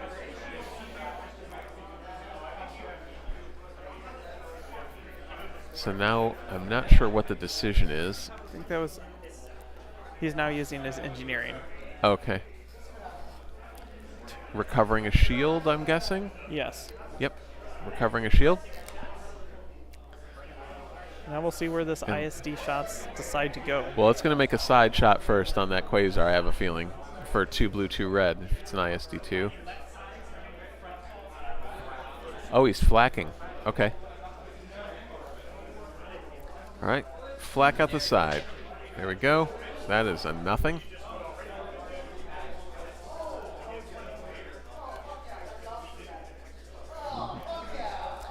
No, I'm sorry. I thought I took off the arrow. More decisions. Thanks for letting me know. I just really wanted to point out where the back base of the ISD was in this picture. Yes. All right, LTT. So he's going after it. All right. Well, okay. Sure. Now he's got 2 hits. All right. And dead. Well, at least got 1 squad out of there. That was one of the interceptors. So Yep. now we're in the squadron battle of how much can I tie you up, how much can I take out your anti-squadron, Right. back and forth. Yeah, we are currently in turn 4. Yep. You let him pick up an objective token for intel sweep, and now he's flacking into Saber from the rear. Okay. Flacking. So he's flacking into Saber from the rear, and he picked up that intel token.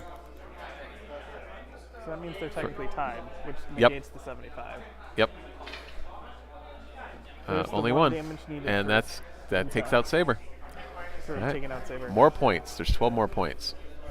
Also, less squadrons on the And table less. to Correct. lose points during the squadron battle. Correct. Now let's see where it moves. Does it look to me? It looks to me like he's moving away from the quasar.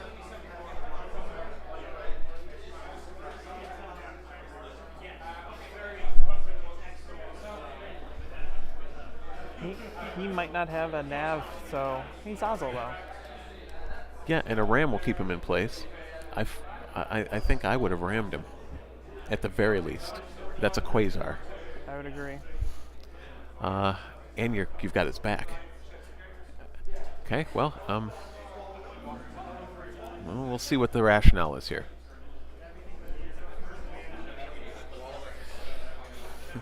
Maybe I'm just too aggressive, John. Maybe that's my style of play. You are aggressive. Everything about you is aggressive. Well, thank you. All right. You take that as a compliment. I do take it as a compliment, Exactly. yeah.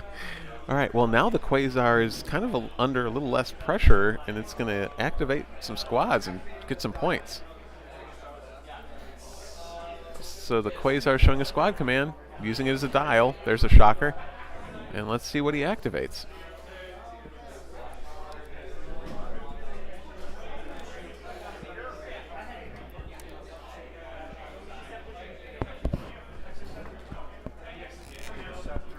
All right, interceptor on Vader.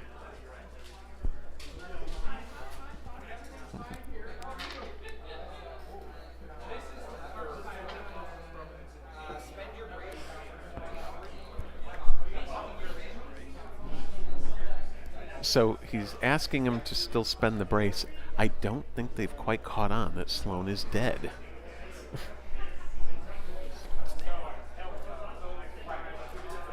Okay, well. Huh. All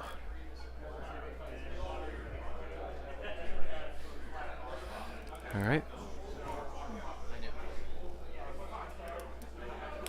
So this is an interesting game in more than one way.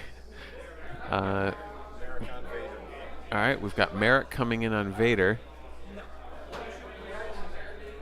Okay, Merrick into Merrick. Okay, so we're no Merrick on Vader action. Merrick into Merrick. That is a big hit. They'll brace to 2, I'm sure.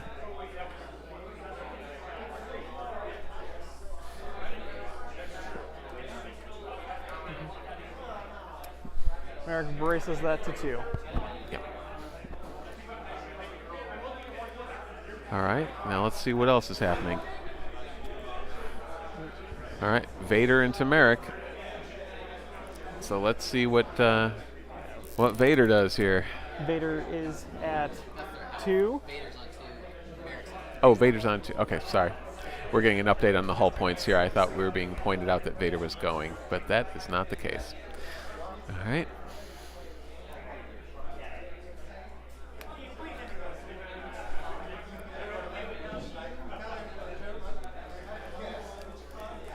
I don't know if they're adjusting a fighter that fell off or what's happening here. Oh, is there some measuring going on? All right. I think his arm is blocking the fact that he's trying to move He's trying to figure out Jendon. where to move Jendon Yep. to be able to trigger someone again.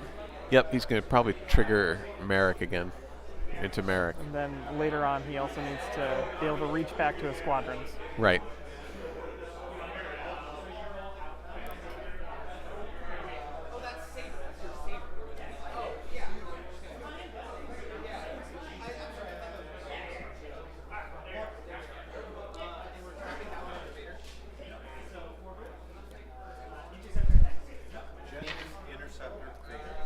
Jendon into the interceptor, going after Vader. That's a lot of hits. Yeah, he's going to brace that to 2. Is Vader now gone? Yes. Yep. So the chat and all of our viewers at home are sometimes privy to some of the things that we are observing. The reason we keep our voices low is because exactly right in the chat. We do not mess with the game. Even if we see something that needs to be corrected, it is not our place to say anything about the game. All right. Vader into Saber. Oh, that's a unique, so that is going to kill that Saber dead. Vader is using all those crits. Saber Vader's is unique gone. ability. on a unique. Those crits count as damage, and that was a lot of damage. Yes, it was. Side to rear, Quasar to ISD. That's a hit crit.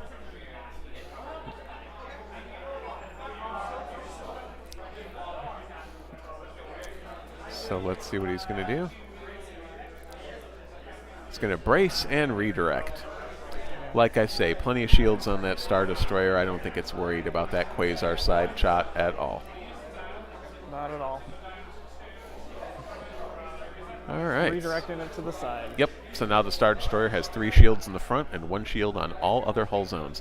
And that Quasar is moving. It is still... Okay, now it's going speed 2. Okay. I was going to say, if it was going speed 3, we might have an issue. And he's trying to measure to see if he's still in range.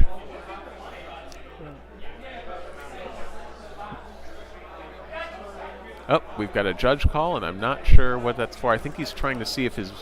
if that Lambda is in range of that Quasar. It looks close. Probably good that they're getting... So he's trying to see if the Quasar's in range of Jendon. Let's see. The judge is moving in to look. He's asking him to hold that ship in place as he places the ruler to see if it's cardboard to cardboard. And let's see if it is.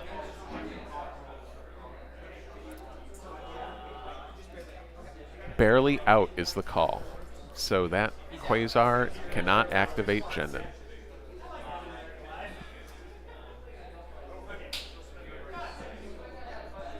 Question also remains, though. Zanti has a squadron. Okay. Can that Quasar stay on the table? Yeah, it's real close right now. And at speed 2, I think, probably, if it turns. Gently. It can't turn too harshly, I'm guessing. But it's got 2 rounds in order to stay on the table. Yeah, I'm a very strong person in favor of not disrupting games because last year at Worlds, a lot of my games did get disrupted. Yes. So. Now, here's another thing. Someone in the chat asked, are we positive that Sloan isn't on the Quasar? Yes. John and I, just to double check ourselves, absolutely went and checked the list, and the list shows that Sloan is on the Onager. Unless the list changed today and they hadn't updated it. That's also true. a possibility. That's true, but I don't think that's the case. I think it would have changed with the judges, and those lists come right from them, so.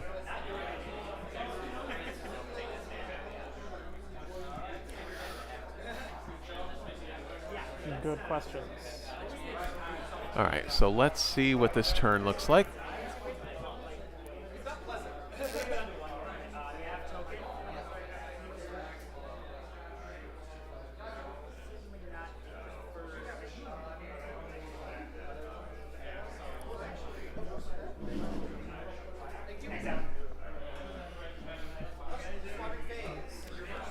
All right, it is the squad phase. Now that all the adjustments have been done, let's see Andy who is left to go. Retaliate against what happened to him. That's right. Jendon, All right. Merrick, attacking Mauler. Jendon Merrick into Mauler from Andy's side. Okay. Got him. Got him. Yeah. These squadrons are being deleted one at a time. Like you said, John. Carnage. Now let's see what else we've got to go.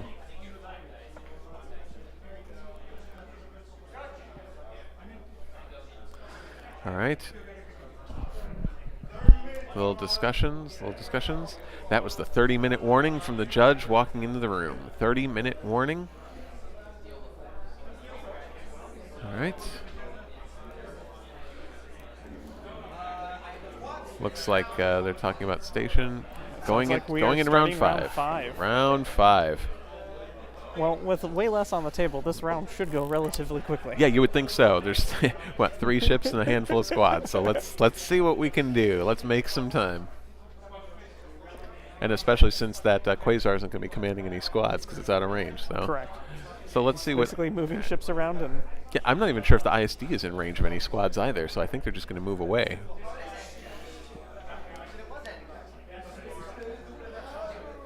All right. So first player shouldn't be much of a decision. It's just a Gazanti or the Star Destroyer.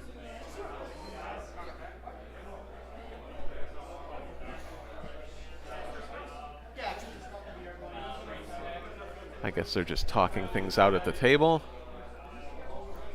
As they set dials. Yeah, those dials are set, and looks like there's a decision being made by Andy about who's going first. It may actually be the Gazanti. Looks like pretty much everything's out of flak range. Yeah. Nothing can be commanded and nothing's in range. It's going to be a squad fight from here on out. The Gazanti Gazanti's has showing a squadron squads. and taking it as a dial. What can it command?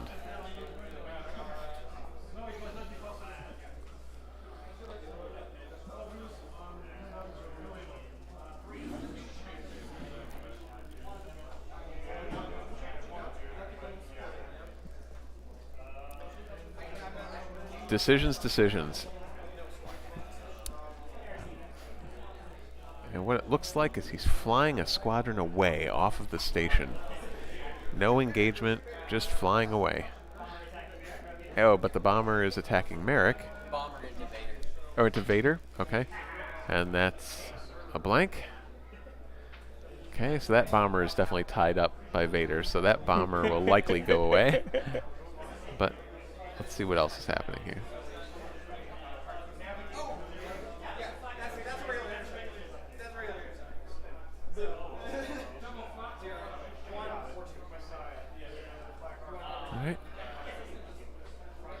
All right, looks like Andy's going to go to the other side of the table to get some measuring done here. See where that move ends him up.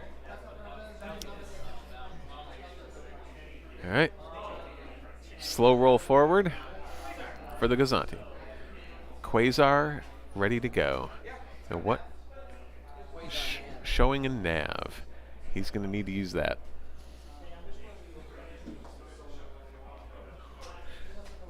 Laser being used on the ISD. If it moves forward, could be double arced. I don't know if there would be enough damage to kill it, though. I don't know if it would either, but he's got another round if he slows down. So it looks like he's making a pretty harsh turn. I'll show you. You can see way at the edge of the mat. He is right on the edge here, actually. So they're looking at it really closely.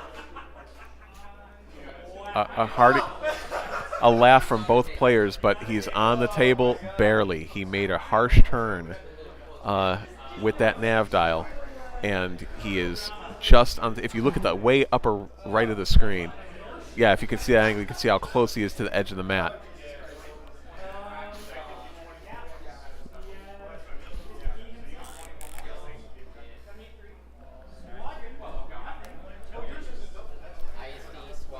ISD is showing squadron, throwing the dial because he has nothing to activate, I believe. Here, let's go back to this angle, shall we? Let's see what he's going to do.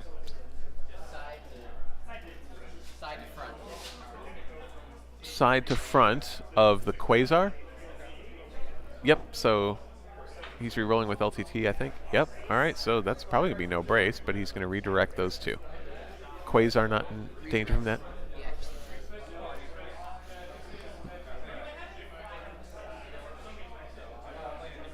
All right, he's got no flak on the side. It's out. So the ISD is going to make a move, but where does he move? I mean, I don't know, John. If it were me, I turn into that Quasar. You can't get to the Quasar in this angle. Not anymore. But I think maybe pressure it to not come back onto the table. They're really pressing how we have our camera set up. They're trying to find the dead spot. Sorry.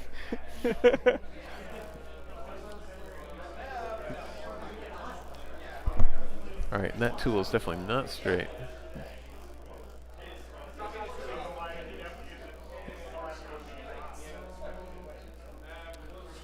Yeah, the Quasar does have skill.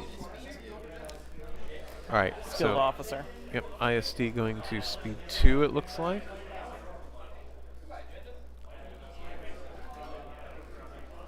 think everything's just going to start disengaging at this point. Yeah. They're going to preserve whatever points they have.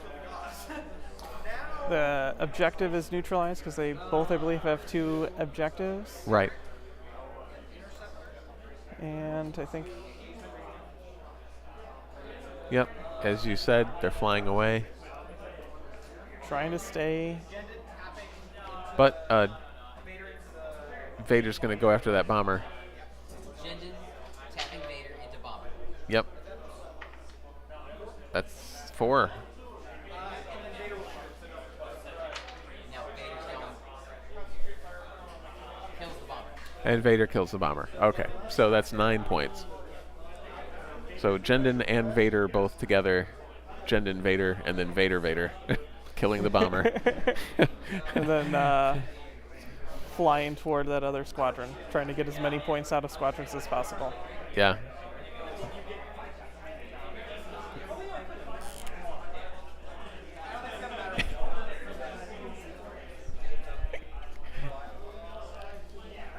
Round 6.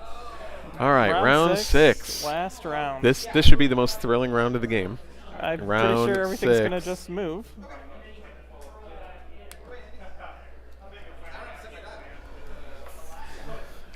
All right, let's see.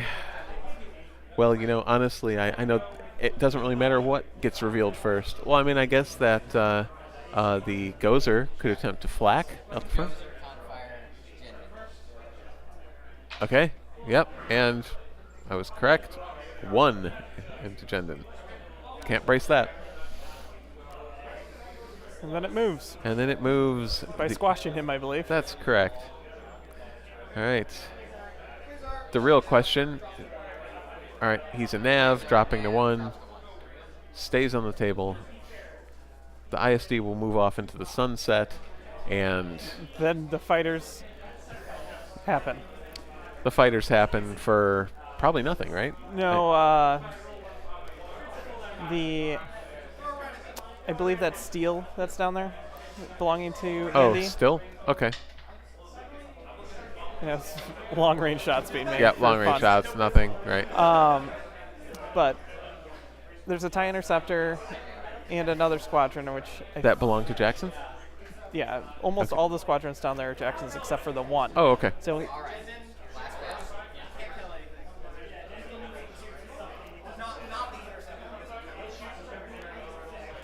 All right. Jendon Jendon and Merrick. That's nothing. Merrick into Jendon. All right. This might be more effective. Nope. Well, yep. Here's a brace to 1. Yep. All right, so Interceptor into Merrick. This might be a something. and then so that let's- Vader can come in as well.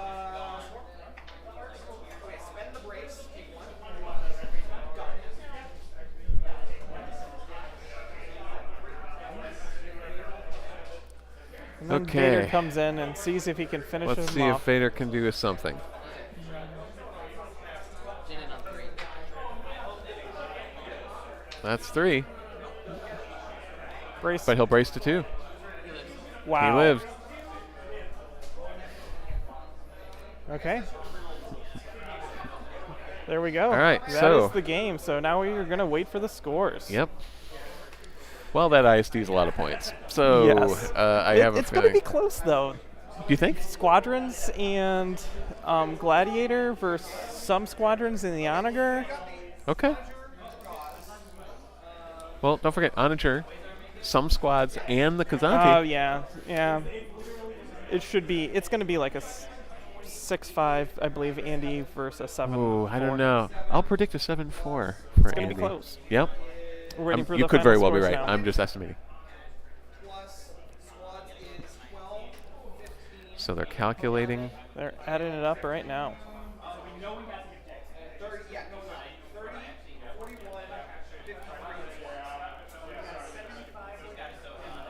All right, so Garrett's out there with them, listening to the calculation. So the tokens in this case, because we're playing Intel Sweep, they just compare them. So tokens are or should be a watch. They both should have 2. That's correct. In the With chat, one tokens are a left wash. on the board. That's right.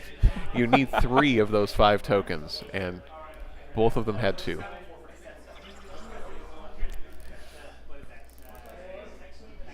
Let's see what Garrett says on the scores. 250 to 158, 92-point spread, 7-4 by way Andy. Yeah.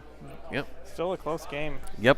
Okay, Definitely. I'm going to swap out and let Ken take over. All right. Thank you guys for having both of us Imperial Squad players on this chat. Yes.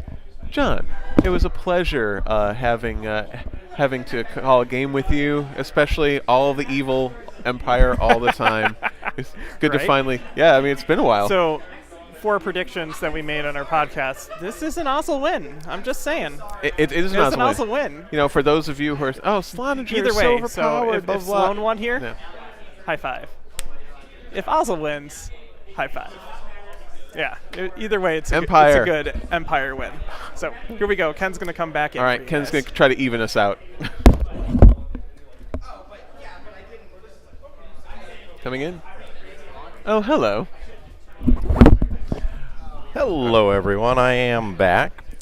So All right. just wanted to say that I have to give a lot of credit to everyone that's sitting out in the booth area, because good God, what you guys are doing in terms of highlighting what actually happened, it is a tough job. It is actually harder than what I've been doing for almost the entirety of the convention so far, doing what I'm doing. But here's what I'm going to say.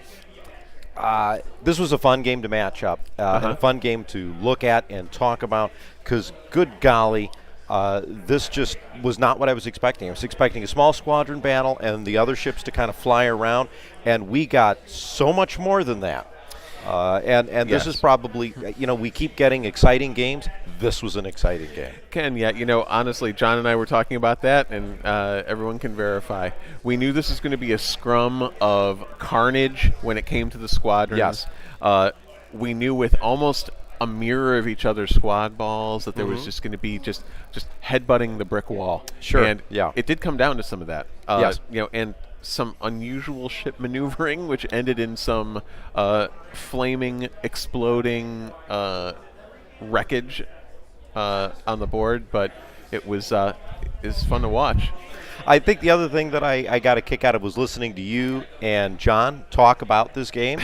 Again, just fun to be on the other side of the booth. So if you guys and what you're talking about is any relation and experience of what you guys at home are getting, then we're clearly doing a good job. So Well, we're trying. At the having the Imperials, I mean, that's kind of my jam. So of course. knowing all the little ins and outs helps. The chat's very helpful. Everybody knows what's going on. I mean, you've got such a smart audience. They're just like, they're picking things out. Like, it's good stuff. we almost don't have to comment.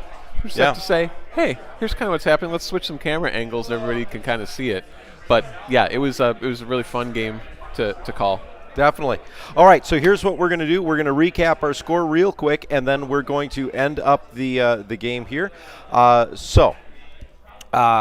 are also having a special guest that's going to start up at the end round here. So here's what I'm going to say. Stay tuned. We're going to take a short break before we go back. You want to recap on how the game ended here real quick score-wise for me, Adrian?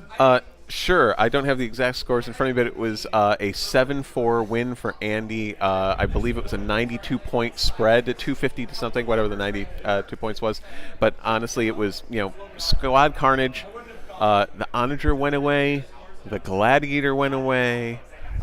It was, I think, the difference was just maybe the fact that the ISD lived, couple extra squads dying at the end, close. Real close. And the fact that the objective was taken out of the picture because both players got 2 tokens, leaving that third one on the field, because that was a 75-point swing that was up for grabs. Yeah. No one got it, so it could have gone either way if someone had gotten that third token.